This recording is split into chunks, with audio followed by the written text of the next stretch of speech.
സിനിമയിൽ മാത്രമല്ല cyber തട്ടിപ്പുകാർക്കിടയിലും double role അഭിനയിക്കുന്നവരുണ്ട് കേട്ടോ.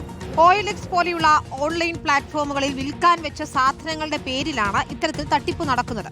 വിൽപ്പനയ്ക്ക് വെച്ച ആളുടെ മുന്നിൽ വാങ്ങുന്ന ആളായും വാങ്ങുന്ന ആൾക്ക് മുന്നിൽ വിൽപ്പനക്കാരനായും ഒരേ സമയം എത്തിയാണ് പണം തട്ടുന്നത്. യൂട്യൂബർ അരുണിന് 1,20,000 രൂപയാണ് ഇത്തരം തട്ടിപ്പിലൂടെ നഷ്ടമായത്. കേരളത്തിലുടനീളം തട്ടിപ്പ് വ്യാപകമായിട്ടും പോലീസ് കേസെടുക്കാൻ തയ്യാറാകുന്നില്ലെന്നാണ് ആരോപണം.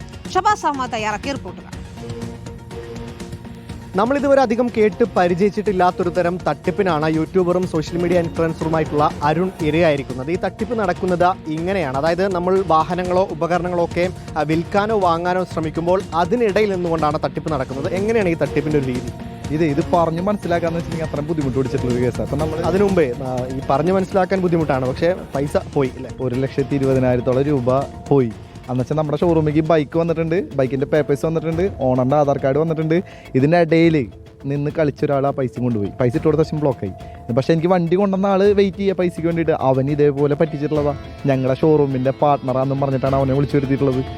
ഒന്നുകൂടി വ്യക്തമായി പറഞ്ഞാൽ ഈ തുടക്കം മുതൽ അതായത് നമ്മൾ OLXൽ ഒരു പ്രൊഡക്റ്റ് ആഡ് ഇടുന്നു, അവരെ ഇവൻ ടാർഗറ്റ് ചെയ്യും. അതായത് ഞങ്ങൾ ഈ സാധനം വാങ്ങാം, എനിക്ക് പാർട്ട്ണർഷിപ്പില്ല. അവൻ തൊട്ടടുത്തുള്ള മൊബൈൽ ഷോപ്പോ അല്ലെങ്കിൽ യൂസ്ഡ് ബൈക്കിൻ്റെ ഷോറൂമോ അല്ലെങ്കിൽ ഇപ്പോൾ ഏതാ കടാന്ന് വെച്ചിട്ടുണ്ടെങ്കിൽ അവരായിട്ട് കോൺടാക്ട് ചെയ്തിട്ടുണ്ടാവും. ആ ഗൂഗിൾ മാപ്പിൽ അതൊക്കെ ലൊക്കേഷനൊക്കെ നോക്കി ഈ വിക്കട്ട ആളുടെ നിന്ന് കംപ്ലീറ്റ് ഡീറ്റെയിൽസ്, RC ഓണറിൻ്റെ number, Aadhaar card, RC book, എല്ലാ കാര്യങ്ങളും വാങ്ങും.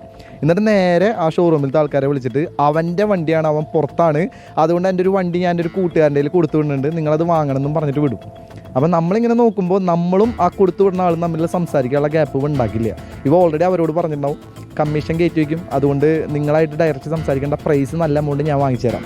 കാരണം എന്ന് വെച്ചാൽ എൻ്റെ ഓണർഷിപ്പിലാണ് ഈ ഒരു ഷോറൂം അല്ലെങ്കിൽ ഈ ഒരു ഷോപ്പ് കിടക്കുന്നത്.